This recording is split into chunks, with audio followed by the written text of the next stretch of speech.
Every year on this fourth Sunday of Easter time, we have a selection from John's Gospel in which Jesus is talking about himself as a shepherd.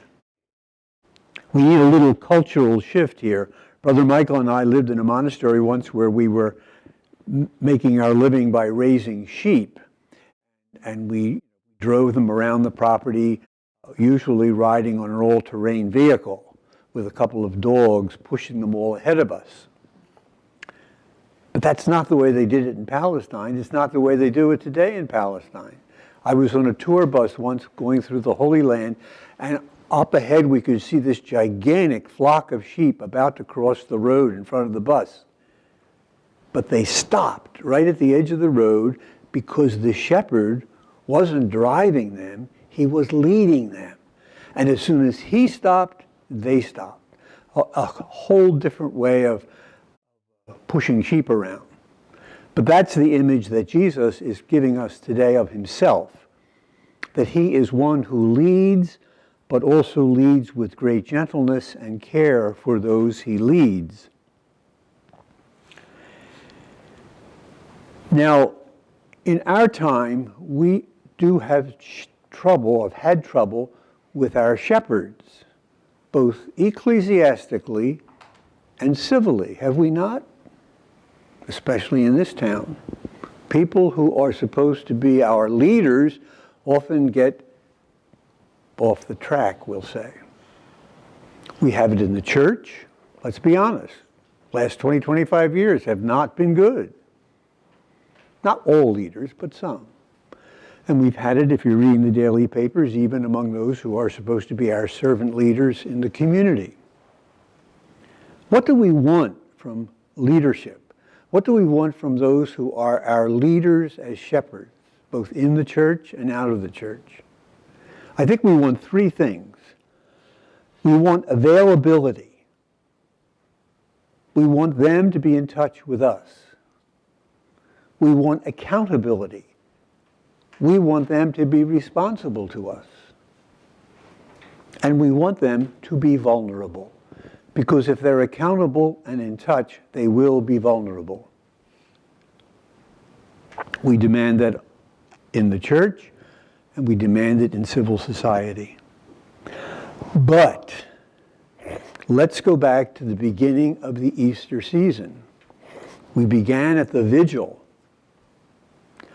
And if you attended the vigil, especially in a parish church, you know that the first sacramental act of the Easter season is baptism.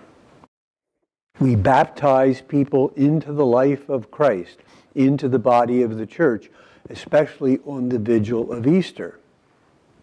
And just after we're baptized, just after we come up from the water, what's the first thing that's done to us?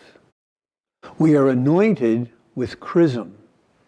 And the priest or the bishop says to us, just as Christ was a priest, a prophet, and a king, read that leader, so you are a priest, a prophet, and a king with him and in his name.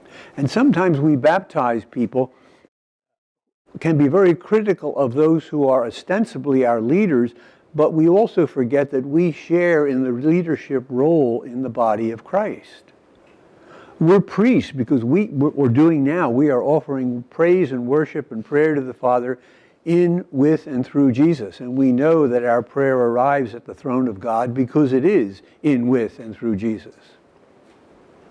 And we know that we are prophets, not tellers of the future, but people who speak in the name of God one way or another, by word or by example. But we often forget that we are also leaders in the body of Christ, all of us. We are called to lead those whom we come in contact with towards Jesus and thus towards the Father. And we do that in various ways, no matter who we are. We're not bishops. We're not parish priests. We might be parents of families. We may be people who are at the head of a department at work. We might be teachers in the classroom. But we are all in some way called upon to lead others to Jesus and thus to the Father.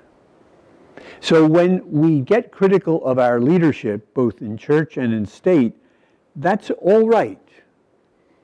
They often need our criticism. But let's remember that we also have to critique ourselves. We are priests, we are prophets, and we are servant leaders, just as Jesus was to the people with whom we come in contact. So Good Shepherd Sunday, Servant Leadership Sunday, applies not just to Jesus or to a few others. It applies to all of us.